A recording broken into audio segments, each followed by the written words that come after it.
Hello guys, bienvenue chez La Doua, It's About Everything. Donc, on va parler de Tony Buzz-D parce que ça fait un moment qu'on n'entendait pas. On a vu beaucoup d'actions qui s'est faites de l'autre côté. On l'a pas trop vu agir. Donc, il a fait des petites actions, il a fait des actions directement. Il a déposé une nouvelle plainte contre une personne, contre un groupe d'individus même. Et je commence déjà la vidéo. Je sais, des fois, il y a certains commentaires. Je sais que ces commentaires-là viennent de fanatiques. Et je comprends complètement le mal que vivent les fanatiques. Ils ont un déséquilibre mental d'être capables de comprendre la réalité. Vous savez, quand on voit les cas des victimes, des jeunes victimes, il y a beaucoup qui se disent, mais pourquoi ils étaient où les parents de ces enfants-là? Mais souvent, les parents de ces enfants-là sont eux-mêmes des fanatiques. Et les fanatiques, malheureusement, ce sont des êtres qui souffrent d'un déséquilibre et ils sont capables de livrer leurs enfants dans des situations dangereuses parce qu'ils mettent leur enfant dans ça. Donc, oui, on y va aussi fort que ça, le déséquilibre des fanatiques. C'est-à-dire que moi, ici, sur ma chaîne, je ne discute pas avec les fanatiques.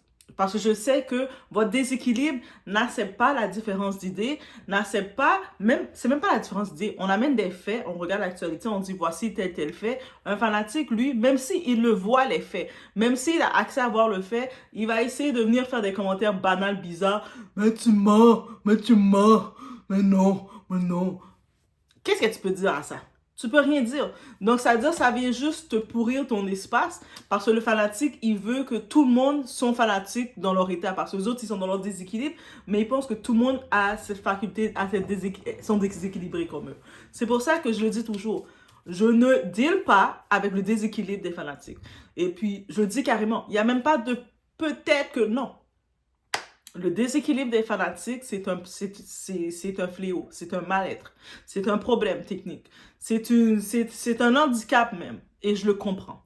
C'est-à-dire que quand je suis sur ma chaîne, j'apporte tel sujet, je ne m'attends pas, je ne vais pas faire une demande aux fanatiques, excuse-moi fanatique, peux-tu parler de tel sujet? Non, je ne vais pas parler de tel sujet parce que ça va déranger les fanatiques. C'est-à-dire que si toi, tu sens que, ah non, elle va parler de Tony Buzz-D, donc elle va parler des sujets d'actualité. Tu sais quoi? Moi, mon fanatique ne me permet pas de comprendre, je vais passer à autre chose. Va écouter de la musique, va gratter des roches, va gratter des roches. Tu prends des roches, tu le grattes. De toute façon, si tu es fanatique de Jay-Z, son symbole, c'est la roche. Donc, va gratter des roches pour lui. Peut-être quand tu vas le rencontrer, tu vas pouvoir lui montrer, il va être content. Donc, bref, on y va maintenant. On va parler de Tony Buzz-D. It's about everything. It's about everything de mon actualité, de ce que je vois et j'ai envie de parler. Donc, ceux qui embarquent, you already know, mes doigts saints. Ceux qui ne veulent pas embarquer parce que les autres sont fanatistes, allez gratter les roches. Oui, prenez les roches, grattez-les. Peut-être de l'or va sortir de ça. Donc, au moins, il y a une activité qui va être faite. On y va sans perdre d'instant. Oui, c'était une intro bien longue, mais on y va.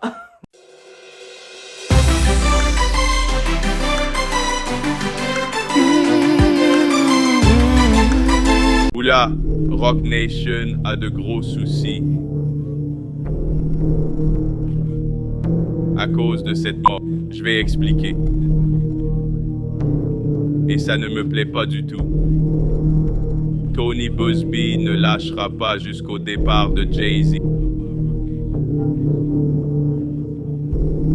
Alors, écoutez bien.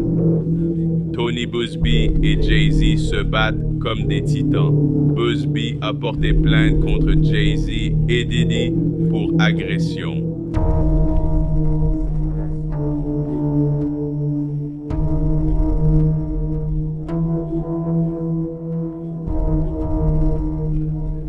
Jay-Z et son avocat ont démoli l'histoire, rendant Buzz-D fou.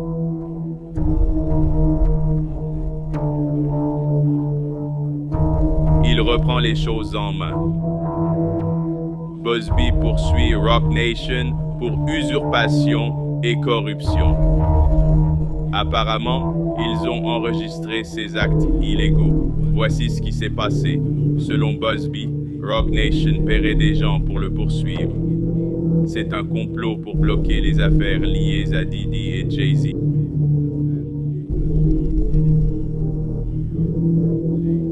Poursuivre des témoins est grave pour un avocat. Et voici l'avocate en question. Ils ont posté ça sur Insta pour montrer leur proximité. Vous voyez, elle a dit, travail incroyable. On est fiers de faire partie de cette équipe. Merci, Rock Nation, Pandya, de m'appeler Gladiator, les gars. Cette mauvaise pub poussera Rock Nation à larguer Jay-Z. Car ils ne veulent pas être liés à tout ça. Et je sais que Jay-Z va riposter. C'est un vrai combat de poids lourd. Et je vais en parler. J'en ai parlé en détail dans mon podcast. Écoutez-moi, ça devient dingue. Je me casse. Donc, en effet, on voit que Tony Buzz-D, il a fait vraiment, c'est tout récent encore, 18 décembre, l'article a été imprimé le 18 décembre. Il a fait justement, il a lancé une plainte, pas que contre Jay-Z, mais contre Rock Nation. Donc, toute la compagnie et l'entreprise de Jay-Z pour justement solliciter de façon illégale, de faire des sollicitations illégales sur les clients de la firme Buzz-D pour que les clients se rebellent, se mettent contre la firme. Donc lui, avec ça, il a sorti des faits concrets pour confirmer. Et même quand on regarde sur la page de Tony Buzz-D, les faits sont là. Il le confie, il montre les personnes qui ont été contactées. Et puis, quand j'ai entendu cette plainte-là, je me suis dit, mais il me semble que j'ai déjà entendu des gens qui avaient une tactique d'investigateur qui est allé voir certains influenceurs, personnalités, pour qu'ils commencent à dorer l'image de Diddy. J'entendais cette tactique-là et puis je me suis dit, ben oui, c'est vrai. Et puis j'ai regardé, en effet, il y avait plusieurs influenceurs, des personnes qui ont des personnalités aux États-Unis, qui avaient été contactés par certains types d'investigateurs. Et c'est sûr, et puis ces investigateurs-là voulaient que sur leur plateforme, ils changent les paroles, ils jouent un peu avec les médias. C'est pas quelque chose de nouveau, c'est encore tout récent. Donc, on a pu entendre parler de ça. Il y a beaucoup d'influenceurs qui étaient venus et c'est différents types d'influenceurs différents qui disaient avoir été contactés par les investigateurs. Et les investigateurs venaient pas de façon gentille. Ils arrivent chez toi, des individus qui viennent, qui te font limite peur, que t'es comme, qu'est-ce que vous voulez? Ils viennent en mode pression sur les gens. Et ça a été fait. Et là, je me dis, oh, donc là, maintenant, Tony Buzz-D, très grand avocat au Texas, très bien reconnu, très bien coté, il envoie une plainte directe contre Jay-Z, Rock Nation, de faire un petit peu le même procédé, qui ne se fait pas à la base. Donc, que ces personnes-là, qui ont été, ils sont allés contacter les clients de la firme Buzz-D pour pouvoir se faire passer pour qu'est-ce qu'ils voulaient, dire « Oh, on est telle personne » ou bref, pour que ces clients-là se retournent contre la firme Buzz-D pour en tant que tel, le but de quoi? D'atteindre à tel point l'image de Tony Buzz-D. Donc, on comprend bien qu'on veut faire du mal à l'intégrité de Buzz-D à un point tel. Et ça a commencé vraiment, les attaques envers Tony Buzz-D pour atteindre son image, dès qu'il a exposé le nom de Jay-Z, qu'il a en tant que tel relié. Parce qu'il faut se dire une chose, la plainte contre Diddy d'avoir vu une fille de 13 ans lors des VMAs avait toujours été là. Ça faisait partie de toutes les plaintes. Mais c'est tout récent, tout récemment que Tony Buzz-D, il a ajouté le nom. Dans la plainte, il a remis la plainte parce qu'il a exposé le nom de l'autre personne. Parce que dans la plainte, on disait que Diddy, il y avait 3 personnes dans les lieux quand l'action s'était faite. Il y avait Diddy, une autre célébrité A et une célébrité féminine B qui étaient dans les lieux, qui regardaient, qui avaient les 2 yeux qui clignaient, qui regardaient la scène. Ça avait toujours été là, cette plainte, mais le seul nom qui était révélé, c'était Diddy. Mais on savait qu'il y avait une autre célébrité A. Et puis, bien entendu, quand la plainte était sortie, on entend un enfant de 13 ans, c'est affreux, c'est abominable. Il y a beaucoup de noms qui étaient sortis. On avait même sorti les noms Leonardo DiCaprio, Ashton Kutcher. On avait sorti quel autre nom? Il y avait le nom Usher même était sorti. tous les noms de partout étaient sortis. Jennifer Lopez est sortie. Bref, tous les noms qu'on y passe, ils ont fait le tour. On commençait à dire peut-être c'est un tel, peut-être c'est un tel. On avait toutes les suppositions.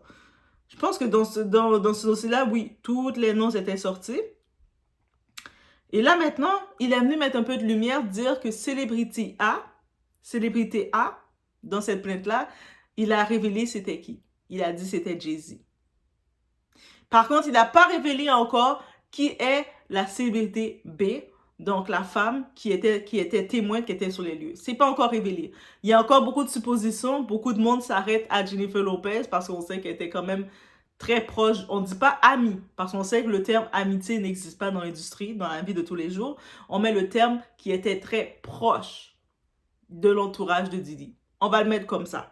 Mais c'est pas encore révélé que c'est elle, donc elle a encore complètement son innocence, sa présomption d'innocence, qu'elle peut dire que non, c'était pas elle.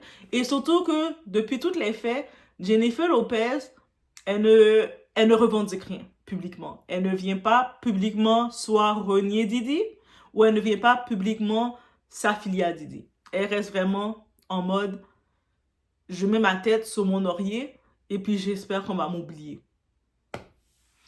Et peut-être c'est la meilleure chose à faire. Bref, dans tous les cas, on sait que quand la plainte est sortie, on a exposé le nom de Jay-Z le dimanche. Le lundi, Jay-Z, la première action qu'il a couru faire, c'est demander qu'on expose le nom de la Jane Doe. Il a dit non, on doit exposer le nom de la Jane Doe qui m'accuse. Et puis si, en vrai, c'est dans un crime, on doit me mettre au fédéral, sachant que qui peut le protéger. Bref, il y a plusieurs autres mandats qui sont faits, alors que là, c'est exposé dans les faits par l'avocat. Non, bref, dans tous les cas, lui, Jay-Z, il a continué à lancer le tout en accusant Buzz D d'extorsion à cause de la lettre qu'il a reçue, la mise en demeure qu'il a reçue, qui a dit, avant d'exposer son nom, plusieurs autres personnes participants qui étaient dans les faits et qui n'ont pas été exposées ont reçu des lettres et on les a pas entendus. Mais par contre, lui, il a dit, quoi? On ose, moi, m'envoyer une lettre? Moi, je suis le top, on ose m'envoyer une lettre? Ah non, non, non, non, non. Tu vas pas avoir une scène de moi, ok, mon frère? Tu vas pas rien avoir de moi. Donc, et Tony Buzz-D avait affirmé, avait quand même exposé le fait, avait révélé qu'il avait reçu, justement, suite à ça, il avait reçu une plainte d'une célébrité A, parce qu'il n'avait pas donné de nom, il a juste étudié le terme célébrité A, mais on fait l'association, célébrité A masculine qui avait porté plainte contre lui d'extorsion. Il n'a pas dit c'est qui, il a juste dit célébrité A, et dans tous les dossiers, il y a plus de 200 plaintes contre Diddy, il y a 300 même qui de plaintes contre Diddy. Donc, il y a beaucoup de célébrités A qui se retrouvaient là. Et célébrité A, est-ce que c'est toujours la même personne, célébrité A, ou c'est des noms différents, il y a plusieurs célébrités A? On ne sait pas encore, ça n'a pas encore été confirmé. Bref, ça a été fait de ce sens-là.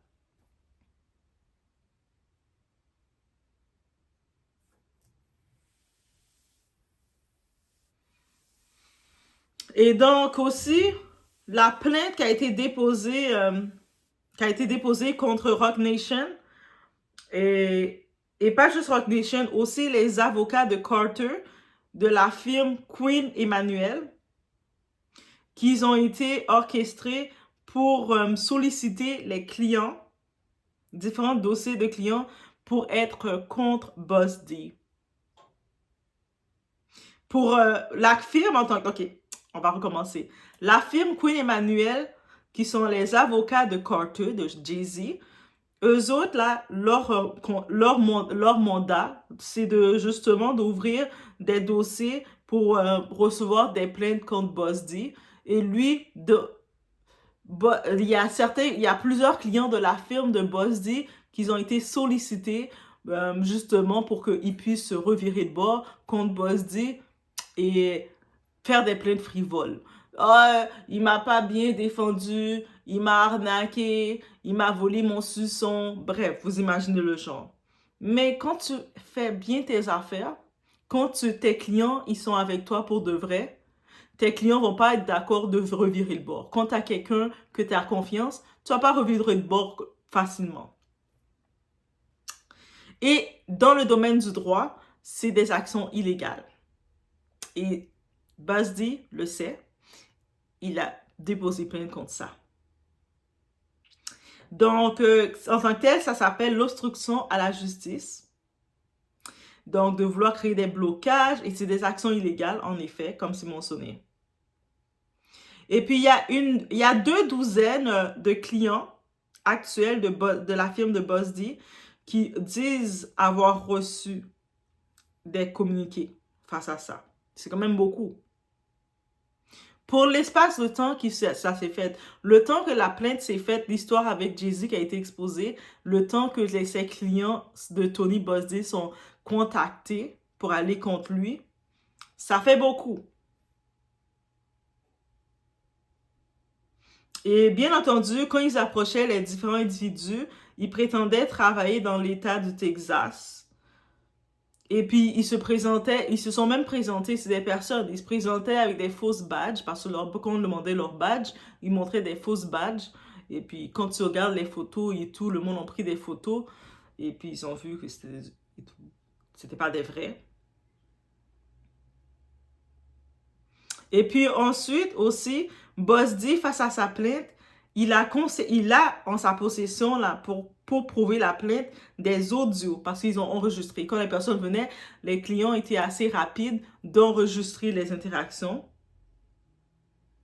Et puis, on dit qu'ils ont été offerts de l'argent pour prendre des actions contre Buzz-D. Comme, si tu vas faire une plainte contre Buzz-D, on va te donner tel montant d'argent. On va te donner ça, on va te donner ça. Donc, c'était contre l'argent et c'est illégal de faire ça.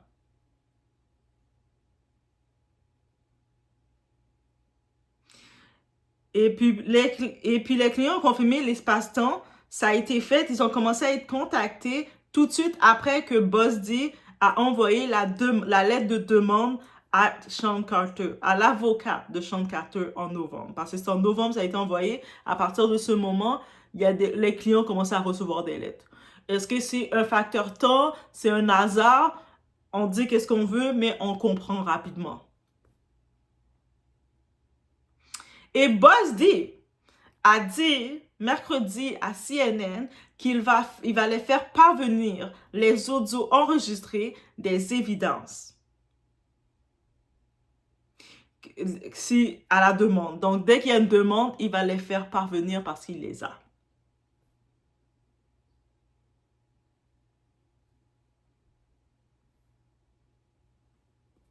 Donc, en tant que tel, dans l'État du Texas, de payer des individus pour faire de fausses déclarations, c'est pas une éthique professionnelle dans le droit, c'est pas professionnel du tout, et c'est un crime dans l'État du Texas. C'est aussi de imiter un employé de l'État, donc de prétendre venir avec des fausses badges aussi, c'est un crime. Et les agents, ils offraient dans les 10 000 $ aux clients. Ils se faisaient offrir des 10 000 $ pour poursuivre la firme de Buzz-D. Et regarde, si tu fais la plainte, tu poursuis, non, on te donne 10 000 en échange. Mais c'est illégal aussi dans l'État du Texas. Comme on sait, aux États-Unis, il y a quand même 51 autres États. Non, il n'y a pas 52. Le Canada n'est pas encore un État américain, même si Trump faisait des blagues sur ça. Oui, Trump a fait des petites blagues sur ça en parenthèse, mais c'est 51 États. Chaque État, ils ont leur propre loi. Mais à la base, c'est quand même question du gros bon sens. Si tu arrives, je mets mon badge de policier, puis je commence à aller te voir, je mets mon badge d'enquêteur, je dis je travaille pour telle ville, je viens au nom de l'État, et puis je viens avec un badge, j'écris de l'État, représentant de l'État, DOA est représentant de l'État, voici l'offre que je vous fais, je viens au nom de l'État. Mais c'est une infraction que je commets. Actuellement, même au Canada, ils ont le même principe de base. D'aussi, du point de vue légal, il n'y a aucune éthique que tu arrives comme individu et que tu demandes à quelqu'un d'autre d'aller te faire des faux témoignages légalement. Ça aussi, c'est un crime. Et puis aussi, donc, que tu payes quelqu'un, si tu vas faire ce témoignage-là, moi, je te donne 10 000, je te donne 5 000, je te donne 500, je te donne 10 Big Mac. Ça aussi, ça se fait pas. Ça, on s'entend sur ce. Donc, je sais pas, peut-être il y a des États que pour eux, c'est correctement normal, mais je sais pas. Donc, Boss D, dans sa plainte, il porte plainte contre Roc Nation, Queen Emmanuel et d'autres associés de tout ce schéma-là. Parce que Jay-Z n'était pas tout seul. Donc, c'est tous les associés. Lui est allé directement dans le gros blow.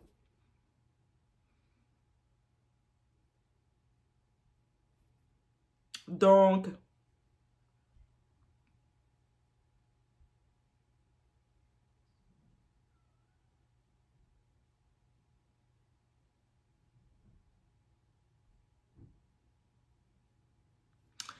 et voilà.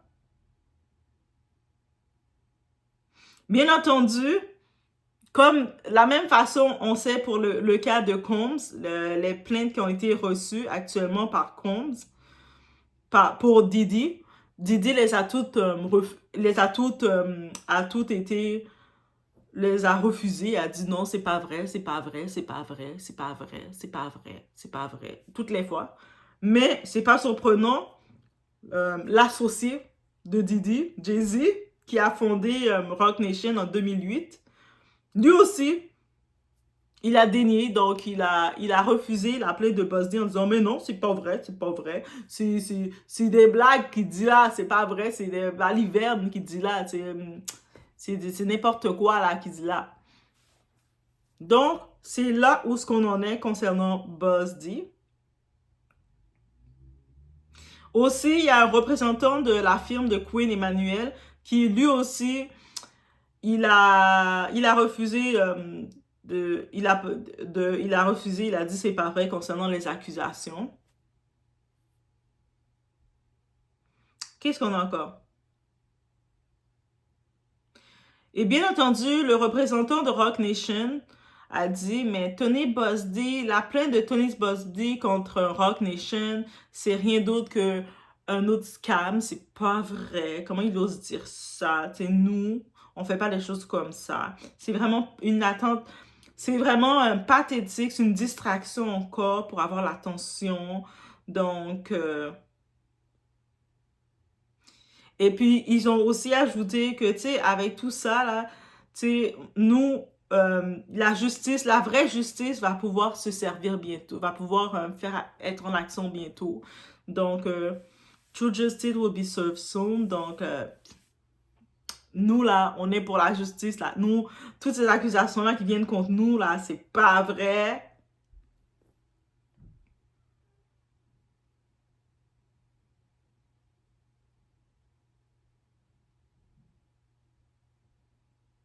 Donc, on est là.